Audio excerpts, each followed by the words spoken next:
군인들도 나라를 지키는 신성한 근로를 한 데 대해 정당한 대가를 받을 권리가 있다. 신성한 임무를 수행한다는 교황도, 절의 스님도, 교회 목사도 아무런 대가 없이 무료 봉사만 하지 않는다. 신성한 국방의 의무라고 공짜로 해달라고 해서는 안 된다.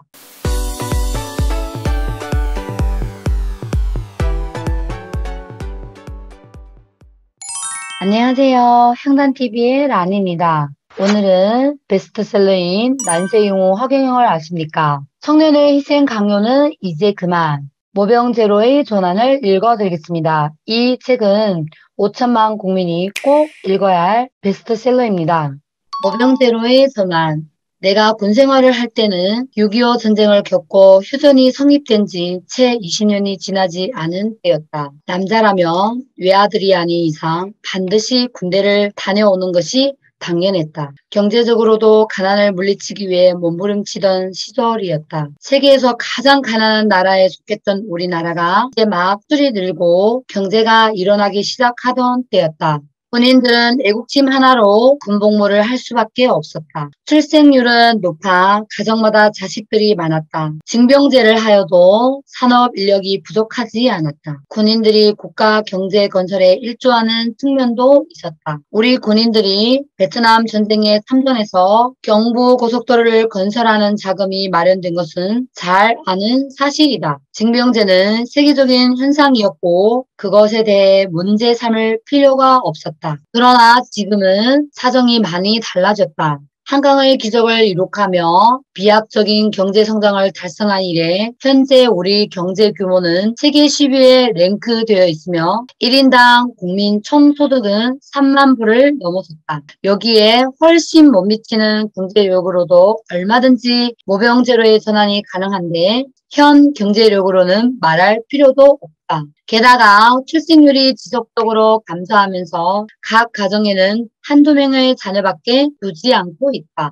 이전에는 외아들인 경우 병역이 면제되었으나 현재는 청년 남자인 경우 특별한 결격 사유가 없는 한 누구나 군대에 가야 한다. 이러한 사정으로 병역 비리가 끊이지 않고 있다. 군대가 성격상 맞지 않는 사람도 꽤 많다. 의무적인 군복무는 원치 않는 당사자에게 심리적으로 큰 스트레스가 된다. 가기 싫은 사람을 강제로 입대시킴으로써 나타나는 부작용이 적지 않다. 총기 사고와 군대 내 자살 문제가 끊이지 않는다. 헌법 소원이 받아들이지기 전까지 그동안 종교적인 이유로 군입대를 거부하여 어쩔 수 없이 병과자가 되는 경우도 있었다. 나는 우리나라의 군사제도를 징병제에서 모병제로 바꾸어야 한다고 오래전부터 생각해왔다. 30여 년 전부터의 일이다. 모병제는 자원자를 모집하여 병역으로 쓰는 제도이다. 사병을 모병하여 매월 200만 원 정도의 급료를 주는 직업 군인으로 대체하는 것이다. 대신 모든 징병제 하의 징집 대상 연령에 있는 사람은 남녀 불문하고 1개월 동안 기초 군사훈련을 받도록 하는 조건이다. 기초 군사훈련에서는 총 쏘는 법, 수류탄 투척하는 법 등을 훈련한다. 이때도 한 달 급여 200만 원가량을 지급한다. 여성들도 몸이 불편한 기간 등을 피하여 의무적으로 훈련을 받는다. 유사시에 여성들도 자신과 가족을 지키기 위해 적어도 총을 쏘는 방법 정도는 알고 있어야 하기 때문이다. 모병의 급여 200만 원은 얼핏 많지 않아 보이지만 국민배당금제와 같은 고정적인 국가지급금 제도와 병행하여 실시하면 적지 않은 금액이다. 세계적으로도 징병제를 모병제로 전환한 나라가 많다. 미국은 냉전 체제 이후로 1970년대 초반까지 징병제였지만 베트남 전쟁이 별 성과 없이 군인들의 희생만 커진 상황에서 징병제에 대한 사회적 반발이 커지자 베트남에서 철수한 후 징병제를 폐지했다. 중국, 영국, 프랑스, 독일, 일본, 캐나다, 호주, 인도, 대만 등도 모병제이다. 모병제이지만 일부 국가를 제외하고는 큰 전쟁이 발생하는 등 유사시에는 징병제로 전환하거나 모든 징병제 하의 징집 해당 연령은 기초적인 군사훈련을 한두 달 정도 이수하는 조건이 써 있다. 무조건적 희생 강요는 안 돼. 한 신문 기자가 로마 바티칸 교황청에 이런 질문을 했다. 교황도 월급을 받습니까? 그러자 재무 담당자가 이렇게 대답했다. 왜 안 받겠습니까? 지구상에서 최고로 신성한 일을 한다는 교황도 제대로 된 월급을 받는다고 한다. 그런데 우리나라는 신성한 임무를 수행한다는 명분으로 청년들을 군대에 강제로 데려다 나라를 지키도록 하고는 급여는 쥐꼬리만큼 주고 있다. 다들 알다시피 나라가 그 대가를 치르지 못할 만큼 가난한 것도 아니다. 오히려 세계에서 10번째로 경제 규모가 큰 부자 나라이다.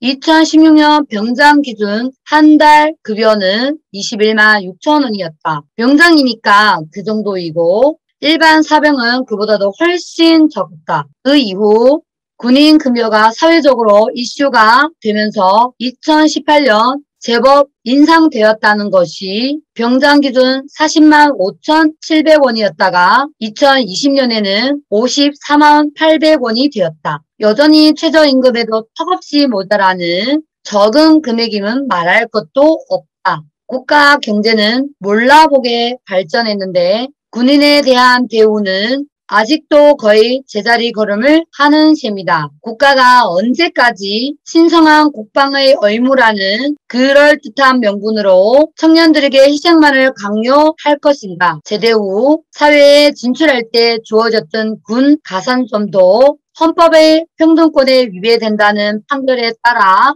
부여하지 않은 지도 오래되었다. 군 복무에 대해 경제적으로라도 보상을 해주는 것이 마땅하다. 2020년 현역병의 군 복무 기간은 육군과 해병대는 18개월, 해군과 공군은 각각 20개월, 21개월이다. 나라를 지키는 일을 하는 그 기간에 아무런 혜택도 주지 않고 무조건적 희생을 요구하는 것은 전 근대적인 사고방식으로 민주주의나 자본주의 원리와도 맞지 않는다. 봉건 시대에야 국가가 백성을 마음대로 징병도 하고 노역도 시킬 수 있었으나 지금은 국민의 권리가 헌법으로 보장되는 민주주의 시대이다.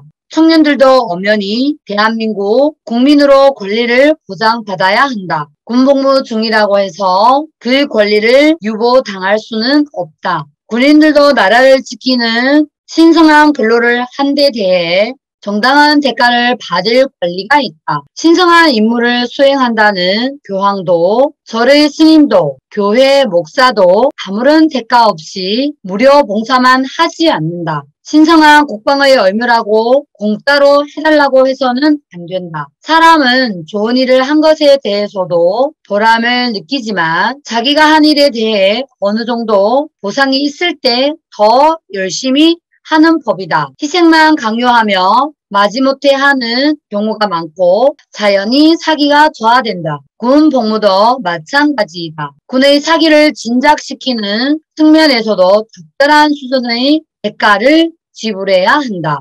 사실 우리나라의 현재와 같은 징병제는 일제강점기 유습이다. 2차 세계대전 중 미국의 진주만을 기습 공격하여 태평양 전쟁을 일으킨 전체주의 국가 일본은 대동아 공영을 위한 전쟁이라는 미명과 우리 한민족과 일본 민족이 같은 조상을 가진 하나의 민족이라며 우리 민족을 강제로 전쟁터로 내모는 징병과 군수밀자를 생산하는 광산이나 공장으로 끌고 가는 징용을 강행했다. 이러한 강제징병, 강제징용의 폐습이 해방 후에도 징병제로 답습되어 국민이 국가를 위해 동원되어 대가 없이 희생하는 것을 당연시하는 사고방식으로 오늘날까지 이어져 왔다. 이것은 마땅히 청산되어야 할 사고방식이며 철폐되어야 할 폐습이다. 참정 군인에 대한 예우와 보상. 모병제가 시행되는 미국의 전투력은 세계가 인정할 정도로 대단하다. 여기에는 미국의 참전 용사에 대한 극진한 예우가 큰 몫을 한다. 미국은 군인이 전쟁 중에 사망하거나 부상당하는 경우 애국 영웅 대접을 하고 충분한 보상을 한다. 설령 교전 중에 희생당하더라도 유족에게 상당한 보상금이 나오므로 가족을 걱정할 필요가 없다. 이러한 국가적 대우가 군의 사기를 진작하고 군인들의 애국심을 고양하여 전투력을 높이는 동인이 된다. 징병제 하의 군인들은 강제로 징집된 데다 급여도 극히 적으니 충성심을 내기가 쉽지 않다. 이러니 설령 풍탄이 날아오는 전쟁터에서 징병으로 끌려온 군인들이 도망간다 한들 나무랄 수만 있는가. 모병제를 하면서 미국과 마찬가지로 전쟁 중에 사망하거나 부상당한 경우 국가가 애국 영웅으로 예우하고 충분한 보상을 하여 군의 사기를 진작시키고 장병들의 애국심을 보양해야 한다. 그렇게 되면 징병제 때보다 적은 숫자로도 더 강한 전투력을 발휘할 수 있는 군대를 만들 수 있다. 이러한 맥락에서 6.25 전쟁과 베트남 전쟁 참전 군인에게는 1인당 5억 원 정도씩 보상하는 방안을 고려하는 것도 필요하다. 더불어 파독 광부와 간호사들에게도 그만한 보상을 할 필요가 있다. 그들 모두 나라가 어려울 때 목숨을 걸고 희생하여 우리나라를 일으키는 데 기여한 분들이기 때문이다. 5억 원 정도의 금액은 베트남 전쟁 참전 군인들이 국가로부터 제대로 받지 못한 급여이다. 우리 정부와 미국 정부가 한국군의 월남 참전을 놓고 합의를 할 때 우리 정부가 내세운 참전 조건 중 하나가 한국 군인에게도 미군과 동일한 급여를 제공해 달라는 것이었다. 그런데 당시 우리나라는 막 경제 개발을 시작하는 중이라 막대한 돈이 필요했기에 미국으로부터 제공받은 급여의 10%만 참전 장병들에게 지급하고 나머지는 경부고속도로를 건설하는 등 국가 건설과 경제개발에 모두 사용했다. 어찌 보면 우리나라가 이렇게 비약적으로 발전한 것은 베트남 전쟁 참전 군인의 피값이 큰 몫을 했다고 할 수 있다. 그런데 오늘날 우리나라가 이렇게 발산한 국가가 되었는데도 불구하고 베트남 전쟁 참전 군인의 급여를 떼어먹은 채 돌려주지 않는 것은 있을 수 없는 일로 그 돈은 마땅히 돌려줘야 한다고 본다. 그리고 6.25 전쟁 참전 용사에게도 그에 준하는 보상을 해주는 것이 당연하다. 그리고 별도로 정기적으로 일정 금액을 고귀한 헌신에 대한 감례로 지급해야 한다고 본다. 참전 군인이 이미 사망했을 경우에는 가족에게 그 돈을 주면 될 것이다. 한편 모병제를 실시하며 징병제 하에서 국가에 봉사한 군인들에게 그들의 군복무 기간 동안의 국가에 대한 헌신에 대해 일정 정도씩 보상을 해주는 것도 검토할 필요가 있다. 다만 국가 예산을 고려해 제대한 지 10년 된 사람까지는 현금으로 지급하고 11년 이상 된 사람은 일정 기간이 지난 후 받을 수 있는 채권으로 지급하여 예산 조달에도 무리가 없을 것으로 본다. 이것은 국가로서 당연히 해야 할 일이라고 생각한다. 인생의 중요한 시기에 3년 6개월에서 2년 정도에 이르는 시간을 국가 국민을 위해 헌신한 국민에게 아무런 보상 없이 이를 싹 닦고 있는 것은 국가의 도리가 아니기 때문이다. 최저임금 기준을 생각해서도 월 단돈 몇만 원에서 몇십만 원을 지급한 것은 국가가 장병들의 노동력을 삭제한 것이나 다름없다고 생각된다. 참전 용사를 비롯하여 애국자에 대해 국가가 충분한 예우와 보상을 해주는 것은 현재 장병들의 애국심과 사기를 높이는 일이 되며 군인이라는 직업을 기피하지 않고 자원하는 동인이 된다. 자연스럽게 국민들도 애국하는 마음과 태도를 갖도록 할 수 있고 궁극적으로 국방력이 튼튼해지는 결과로 귀결될 것은 말할 나위도 없다. 모방의 대상도 젊은 청년층에 한정하지 않고 지원자는 특별한 결격 사유가 없는 한 누구든지 일단 받아들이는 것이 좋다고 생각한다. 국방을 젊은 청년들만의 의무라고 여겨오던 사고방식을 바꾸어 누구든 지원하면 맡을 수 있도록 해야 한다고 본다. 이것은 실업 문제 해결에도 기여할 것으로 기대된다. 군인들의 휴가 기간도 늘려서 재충전의 시간을 갖도록 하여 군인들도 보다 인간답게 살 수 있는 여건을 마련해 줄 필요가 있다. 모병 군인은 하나의 직업이기 때문에 그 직업을 가진 상황에서도 질 높은 삶을 살 수 있어야 하고 국가는 그것을 보장해야 한다. 오늘은 여기까지만 읽어드리겠습니다. 오늘도 향단TV 끝까지 시청해주신 모든 분들께 감사드립니다. 그리고 아직도 이 책을 구매하지 않으신 분들은 제 댓글창에 링크 걸어놨으니까요. 거기 들어가셔서 구매하시면 됩니다. 구독과 좋아요, 알람 설정은 라니에게 큰 힘이 됩니다. 다음 시간에 또 만나요. 감사합니다.